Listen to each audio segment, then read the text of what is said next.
दोघांच्या भांडणात मध्यस्थी करायला गेलेल्या वडील आणि मुलावर जीवघेणा हल्ला केल्याची घटना उल्हासनगरात घडली आहे।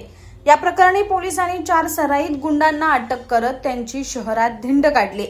अंबरनाथ तालुक्यातील नेवाळी नाक्यावर हातगाडीवर चादर विकणाऱ्यांना मुन्ना पाल या इसमास प्रमोद भोईर यांनी मारहाण केली।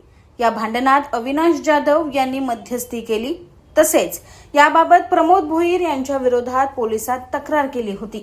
याचा राग मनात घेऊन प्रमोद भोईर, भावेश भोईर, भगवती यादव, ऋषिकेश पवार यांनी अविनाश जाधव यांचा भाऊ विशाल जाधव आणि त्यांच्या वडिलांना लोखंडी रॉड आणि बंदुकीच्या मागच्या भागाने मारहाण करत जीवघेणा हल्ला केला।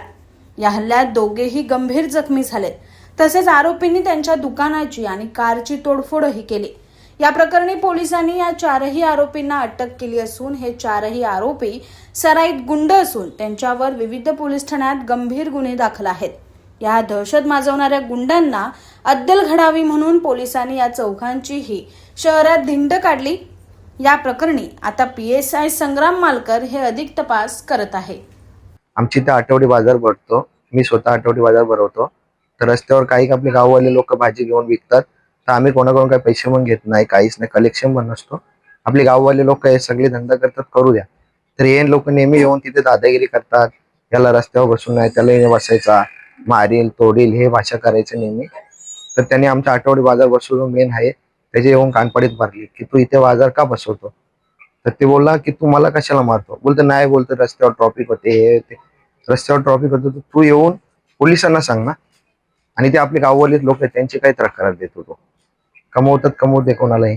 मग त्याच्यानंतर या आले लोक, त्यांनी डायरेक्ट मार तोडजोड केली, माझी गाडी फोडली, गाडीतून माझी कॅश काढून नेली, माझा ऑफिस फोडला, गाडीमध्ये चेन होती ती चेन गायब केली, सर्व गोष्टी यांनी केल्या। हो, पोलीस स्टेशनमध्ये पोलीस तक्रार पण केली। आणि परत मग मी हॉस्पिटलमध्ये मला घेऊन गेल्यानंतर हॉस्पिटलचे CCTV फुटेज पण आहे, त्याच्यात रिव्हॉल्वर पण दिसते लाईव्ह मध्ये। निवाल नाका बाजूला पोलीस नवीन हॉस्पिटल झाले, विलास मल्टी स्पेशालिटी हॉस्पिटल, त्या हॉस्पिटलच्या CCTV फुटेज मध्ये ते दिसतंय, त्या हॉस्पिटलवर पण आलेले। पोलिसांना हेच बोलतो की मला न्याय भेटला पाहिजे, हीच माझी दखल आहे। नेवाळी पोलीस चौकी अंतर्गत हिललाईन पोलीस स्टेशन मध्ये आपण हा गुन्हा दाखल केलेला आहे।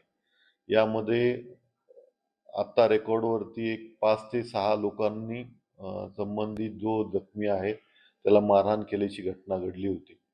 या संदर्भाने आपण अप्रोप्रिएट सेक्शन अंतर्गत गुन्हा दाखल केला आणि त्वरित एकूण 6 जणांना अटकेची कारवाई केलेली आहे।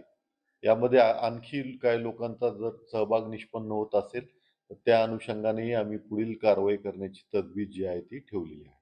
यामधील एका आरोपीवर अगोदर जे आहे ते 3 गुन्हे दाखल असल्याचं निष्पन्न झालेलं आहे। तर त्या संदर्भाने आम्ही आणखी योग्य प्रतिबंधात्मक कारवाई करण्याचं योजलेलं आहे।